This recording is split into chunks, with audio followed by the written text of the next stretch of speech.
Probably the most common question we get relates to anxiety issues. It's a hidden problem that can build up until it bubbles over and becomes very pronounced, and then we're very aware of it. This week we're going to look into two types of anxiety and how we can help our horses to not get into these states. Anxious behaviour riding on a beach and destinating back to the yards. Hello, welcome to Mark Langley's Horsemanship Podcast, a podcast helping people to understand their horses better, to provide solutions in a calm, connected way. I'm Jenny Langley. And I'm Mark Langley. Mark, this question comes from Shirley from New Zealand. She'd like some tips for helping her horse out on the beach. She's usually very quiet and hard to get going, but as soon as they're at the beach, she becomes much more heightened. Her head goes straight up, her eyes are on pins, and she can't get her to come back to her. She's tried circles, but she whizzes around and then refocuses on a danger ahead. Shirley finds it hard to bring her down once she reaches this threshold. It's hard not to anticipate her getting all anxious, and it becomes a vicious circle, with Shirley herself getting anxious. So I just want to spend a bit of time asking you about anxiety in the context of trail riding and how it can suddenly sort of pop out into this explosive behaviour. And it's obviously not a nice feeling to be on a really anxious horse. But first, can you just describe what sort of horse Shirley probably has? Because it's quite common, I think. Yeah, well, I guess the real bit of the question that makes a lot of sense in why her horse is kind of exploding at the beach is she's usually quite dull and unresponsive, a bit hard to get going. That is any horse that I ride that is not in a healthy state of awareness, searching, probing, making decisions, is kind of like hiding in a shell, like a turtle sort of hides in a shell. So they're sort of not really out there exploring in their mind, which means they're not processing properly, which means then they miss a lot of things. We tend to carry them a little bit too much with our legs and stuff to keep them motivated and going, but the legs actually end up just keeping them going. It's not actually the fact that the legs are motivating them, because they're not actually, if our legs motivated our horses, we'd squeeze them once and then they just travel and go towards their thoughts. And in going towards their thoughts, they're processing their environment as they go, so they're not missing anything. So as they get closer to a beach or something like that, they sort of have processed the journey there, I suppose, because everything they're aware of. Whereas these quiet horses that are quite dull, it's almost like they magically get teleported to a place where they just don't understand everything. It's way too much, because they kind of will anxiety stack until they blow up. Okay, we'll get to how they are coping with it or not coping with it. I just want you to describe the sort of characteristics of this sort of horse. I think where people sort of get confused in this scenario is when they go out to do stuff with their horse, they generally fairly easy to do things and they seem very calm. So a lot of people will get a bit sort of bewildered when their horse blows up, because the horse is calm and relatively easy to deal with, easy to saddle, seems easy to lead around and stuff like that. So it seems quite an extreme change from being calm to suddenly blowing up at a new environment. Because they can be quite quiet, and it's presumably not really showing too many problems. You can get the saddle on them, you can ride them. That they're not sort of they're not crazy, they're not all over the place. It's just when you get them to a certain point, then all of a sudden they're really hard to handle. Is that right? Yes. Yeah. Basically they're just they're quiet, but there's nothing, in certain environments there's nothing really to think about or worry about. I've had the saddle on so many times, and generally they're undisturbed by certain things, or they're hiding away and they're a bit shut down. That's the thing we've got to sort of look into. Okay, so then you get to the beach or the environment that's quite anxious for them. What's the typical sort of anxious behaviours that you see horses doing when they're in that sort of heightened state that she describes? Well, they just get overwhelmed. Like, they gaze off into the distance, all the little things out there, like there could be something in the distance they spot, they stare at, they over worry about the things. And I mean, mind you, a beach is a scary experience for a horse, because you can see those waves coming in, especially out, waves around the coast of Australia. There's big crashing waves, so I'd expect a lot of horses to be be nervous, but some of these horses don't even need a beach. They just go out in a new environment, and then all of a sudden they hit their threshold, and they're just gazing off into the distance. Some just gaze hard. Some are just spooking at everything. They get quite rushy. They won't stand still, very fidgety. You're trying to get on them. You got on them 1,000 times at home, but then you try and get on them in this new environment, and they won't stand still. And they're just, it's almost like they're suffering from paranoia, where everything's going to sort of, get them, and they haven't got one problem that they can really focus on. They're just like worried about everything, and then what they do quite commonly is they're going to seek out the last place of safety or to follow something safe. So that's where they get very, they hook onto the other horses and want to follow them, and they won't lead away from the other horses. They just want to sort of stick in a group, some of them. Okay, so once they're in this highly anxious state, it's really hard to control their feet, and obviously, if you're sort of looking for it, very hard to control their mind. They're sort of here, there and everywhere with their thoughts, or very strongly in one particular place with their thoughts, and that is not with you and what they're doing with you. So they're seeking some kind of safety, I'm guessing, as a compensation for the threat that they now feel exposed to. Is it likely then that they've been carrying anxiety at other times? So it's not like they've just got to the beach and they're suddenly anxious. Is it likely that they were carrying anxiety well before then, but it was hidden? Yeah. I was actually just having a conversation with a lady just on an online lesson about her horse, and she's struggling with very similar things, and just looking at the history of a horse and how it is in general. It's quite dull, quite easy to do things with. But they're like, when you look at horses, there's horses that tend to want to solve problems, and there's horses that just kind of go, oh, too much, I'm just going to sort of just go a little quiet and maybe shuffle over with my mum. It starts off when they're babies as well. And oftentimes, unbeknownst to us, these horses through training, they just slip into a bit of a sort of a semi-shutdown trance, because there was some things in their environment or in their training that caused anxiety, and instead of search and do something about it and make decisions, they just kind of they just go quiet, and they end up that they're hard to motivate, and you kind of feel like you've got to push them along like a wheelbarrow when you're doing stuff with them, and because they're not actively searching and engaging with their environment, the things that they're doing, the things in front of them, also the questions and the feel that you present to them. So they tend to feel dull because you're kind of carrying with pressure all the time, and yes, they carry anxiety because of it, because they kind of went into that place because of anxiety.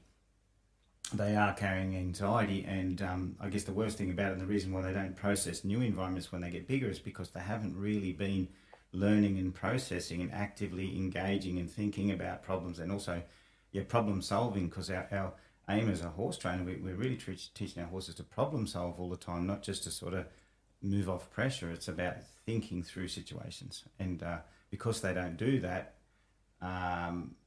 then they don't have the tools to think through any situations when they get bigger.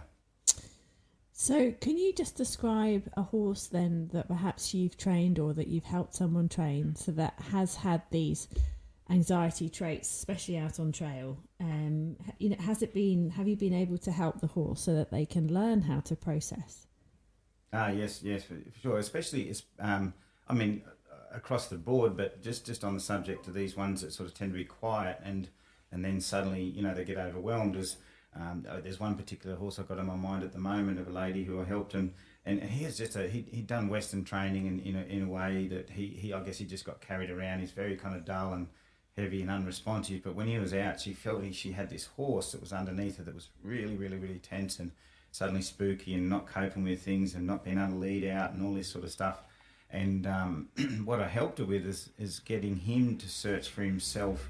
And that all came back to simple things like even just the one range start. You have to go towards your thoughts. I'm not going to pedal you with my legs all the time, and get him and to do a one range start, he really had to think about thinking and engaging and softening in the rein. And then through that, he started to blink and think. And then in our leading lessons, we started to wake him up and say, no, we're not going to carry you. You have to carry yourself. So we'd wake him up in the lead rope, get him to lead better, pick his body up, and you see him blinking, thinking, breathing, searching. And then so in his normal training environment, and this is what I was talking about with the lady on the online lesson, is when you train your horse, you have to have it awake. So if your horse is dull, it's probably in the wrong state to train. So you know, with this horse that was carrying anxiety on the rides but very dull, we woke him up more in his training, and then through giving him more responsibility under saddle and thinking through things, he had to go towards his thoughts. And then instead of being pushed along with the legs, feeling like someone's behind him, pushing him where where they want to go,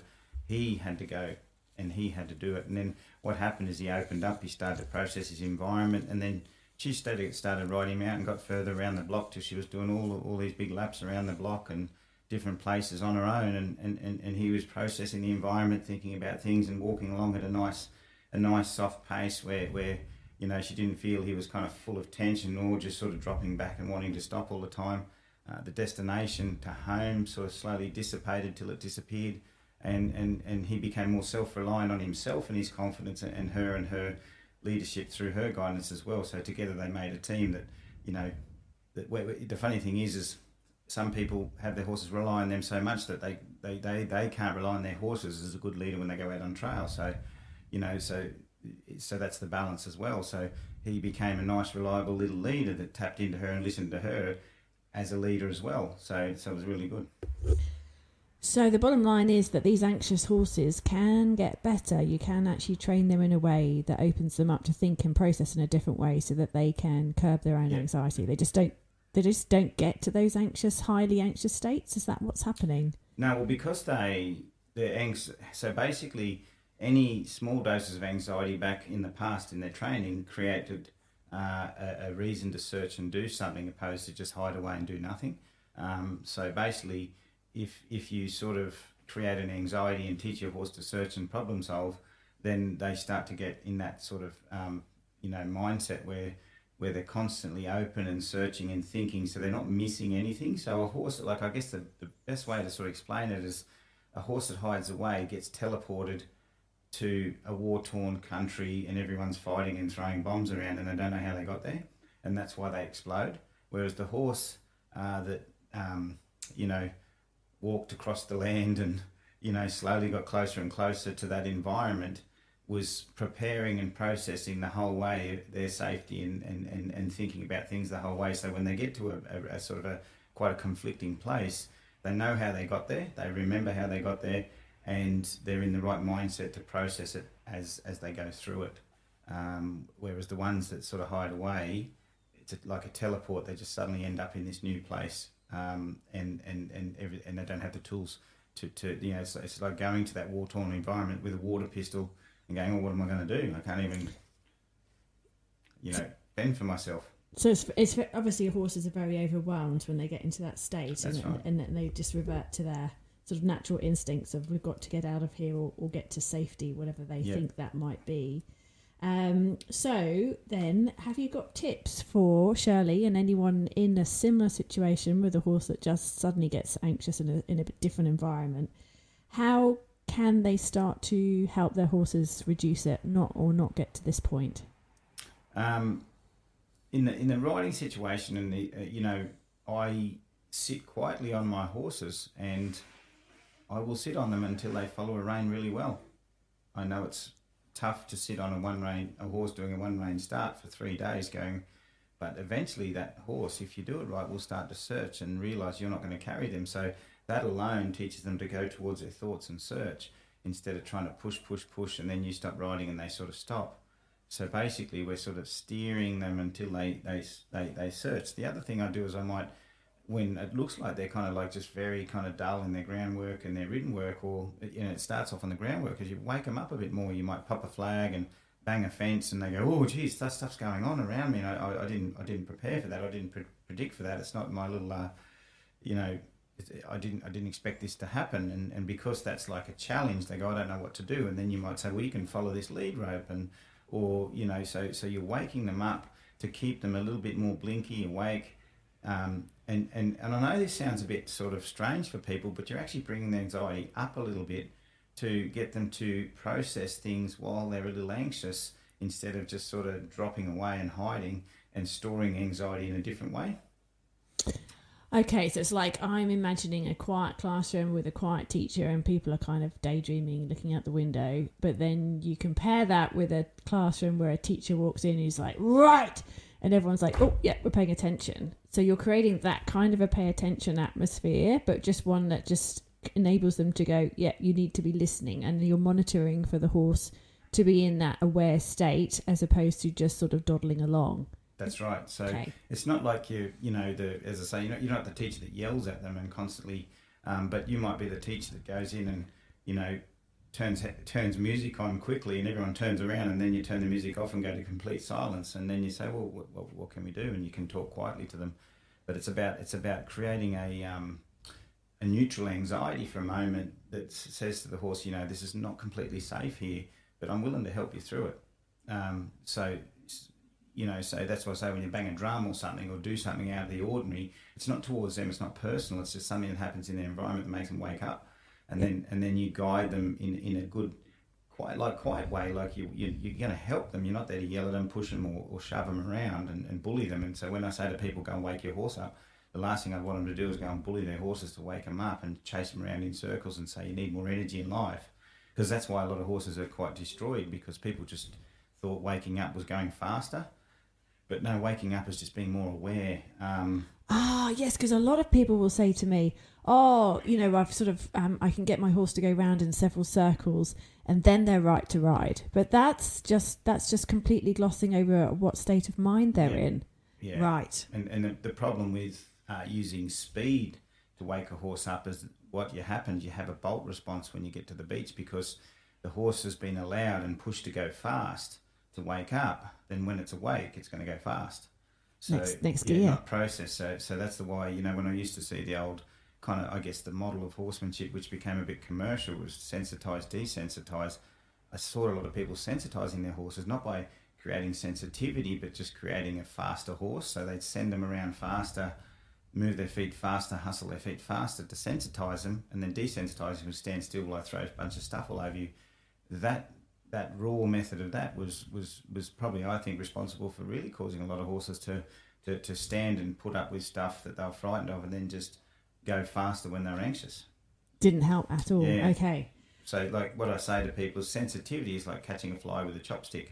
You can stand completely still and then go whatcha and catch it like that.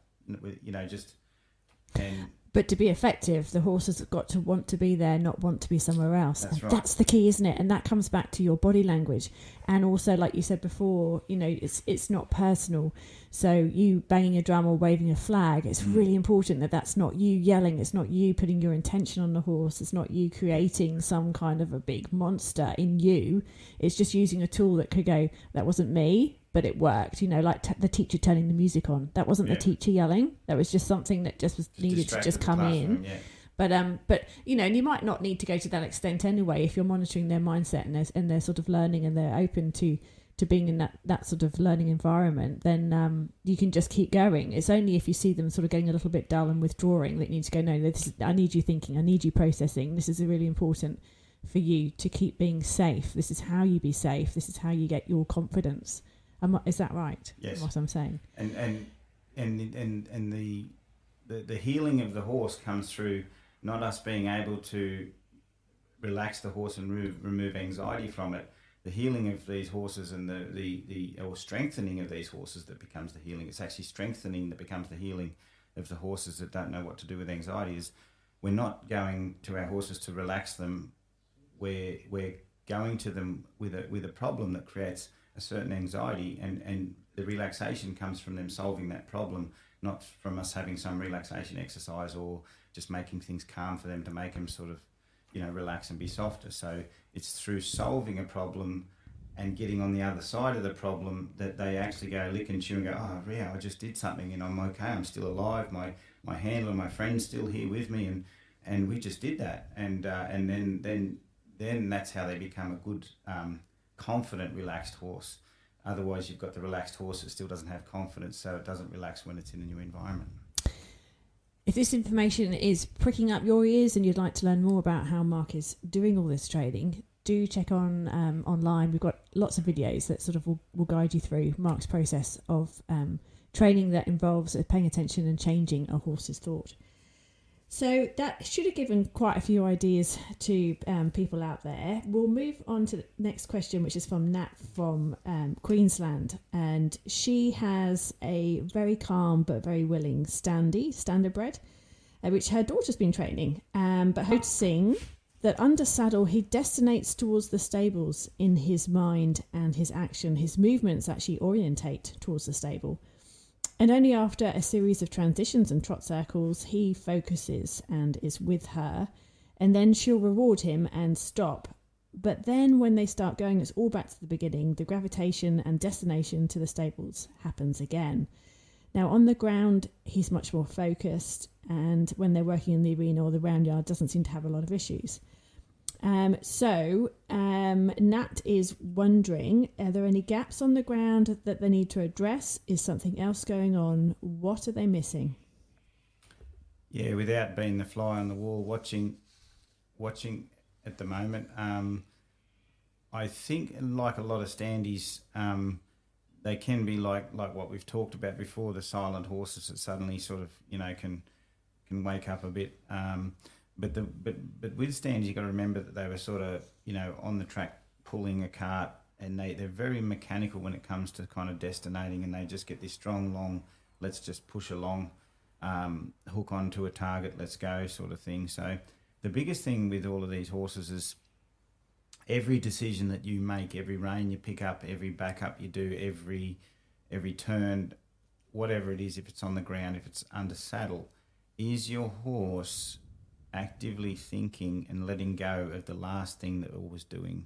Okay, so some people say, like even in the question, say, generally quite focused and attentive or whatever, and I go, well, that's nice, the horse is attentive. A horse can be attentive and listen to us, constantly listening, looking at us, focusing on us. But attentiveness is not necessarily problem solving, like I talk about problems and how horses solve them to make them feel better. So, so on the ground, if he's attentive, is he just focused on you and you move him about with your pressure, or is he constantly adjustable in his thoughts? So an unadjustable horse on the ground can be very attentive. They can focus on us. They can look where our hand is.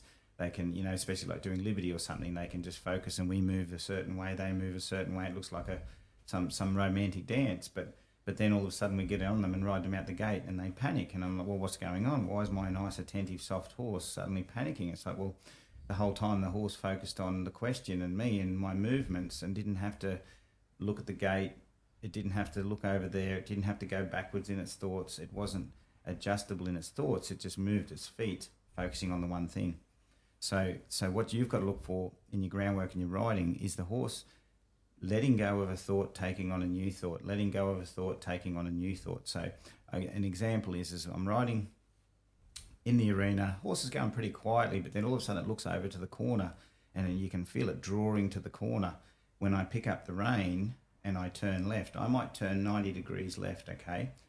Now, when I loosen on that rein and say, I'm offering a straight line, I felt my horse still tipping off to the right as I loosened the rein. That means the horse just turned 90 degrees in its body, but it didn't let go of the corner in its thoughts. That little drift means I picked up the rein for so many seconds, made quite a big turn, but the horse didn't take on a new thought, which means it's not adjustable in its thoughts. Okay, so I would have to hold the rein until the horse let go of the thought, and I may not get to where I wanted to go. I might end up in a completely new direction, but at least the horse let go of the corner that it was going to.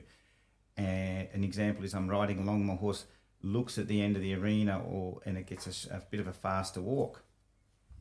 If I pick up two reins and back it up, did that horse let go of the back up? Did it back up until it was thinking backwards and walking backwards, and when I loosened the rein, the horse was completely centered in the standstill with me that I put it in?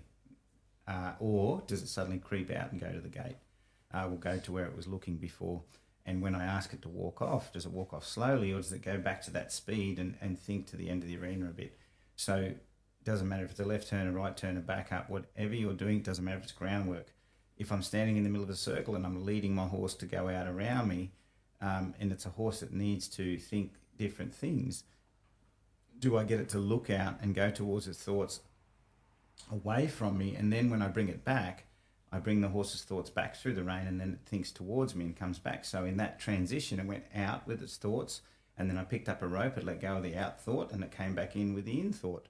So whereas another horse could just go out focusing on me and go all the way around and focus on me the whole time, as I said before. So what you've got to look at is your horse very adjustable all the time in your fairly calm, safe environments?